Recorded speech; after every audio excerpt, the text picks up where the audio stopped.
O Capitão Pátria talvez seja o personagem mais assustador dos últimos anos, mas não porque ele pode destruir cidades, e sim porque, no fundo, ele é extremamente humano. A necessidade de ser amado, o medo da rejeição, o vazio escondido atrás do ego, a carência mascarada por arrogância, tudo isso existe dentro dele. Só que diferente de uma pessoa comum, o Capitão Pátria possui poder suficiente para obrigar o mundo inteiro a amar ele. E é exatamente isso que torna esse personagem tão perturbador. Porque The Boys não criou apenas um super-herói corrupto, criou uma criança emocionalmente destruída com poderes de um deus.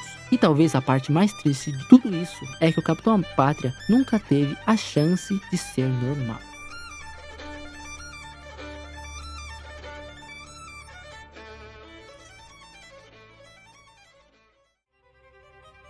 Existe um detalhe sobre o Capitão Pátria que muda completamente a forma como enxergamos ele. Ele nunca teve infância, não existiu mãe, não existiu pai, não existiu abraço e muito menos existiu afeto. Enquanto outras crianças aprendem sobre empatia através do amor, o Capitão Pátria cresceu dentro de um laboratório, observado, testado, controlado como um produto. E o mais assustador é que desde pequeno disseram para ele duas coisas ao mesmo tempo.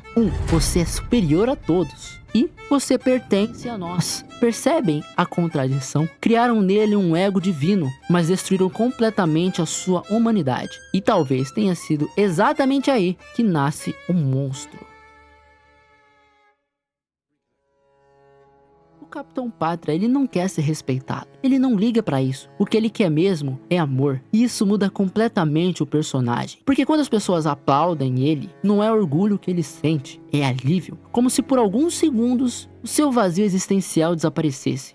E isso explica porque ele é tão obcecado pela própria imagem. Seus discursos, sorrisos falsos, as aparições públicas, tudo aquilo é uma tentativa desesperada de ouvir algo que ele nunca ouviu de verdade. Você é amado. Só que existe um problema nisso tudo. A admiração não preenche abandono emocional. E é exatamente por isso que ele nunca está satisfeito. O Capitão Pátria parece alguém extremamente confiante, mas psicologicamente ele é o oposto disso. Porque pessoas verdadeiramente seguras não entram em colapso quando são contrariadas. O Capitão Pátria entra.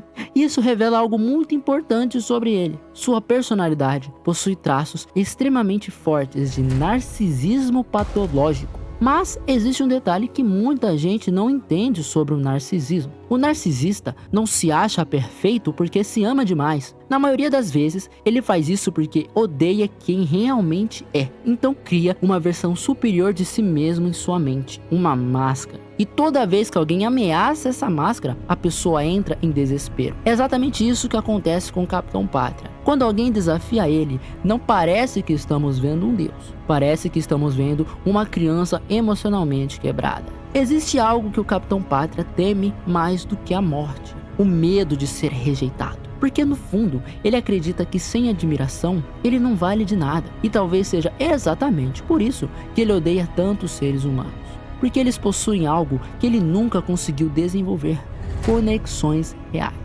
Ninguém perto dele age de maneira sincera. As pessoas têm medo dele. E o Capitão Pátria sabe disso. Talvez por isso ele esteja sempre cercado de pessoas, mas completamente sozinho. Conviver com o Capitão Pátria é viver em constante estado de tensão, porque ninguém sabe quando ele vai explodir de verdade. E isso destrói psicologicamente qualquer ambiente, qualquer relação. As pessoas não conversam com ele, as pessoas sobrevivem perto dele. E aqui existe uma camada muito interessante. O Capitão Pátria transforma todos ao redor em versões menores de si mesmos, porque o medo corrói a identidade. Ninguém consegue ser verdadeiro perto dele. E, ironicamente, isso piora ainda mais o seu vazio existencial e emocional. Porque quanto mais poder ele tem, menos amado de verdade ele se torna. Menos as pessoas têm coragem de serem verdadeiras com ele.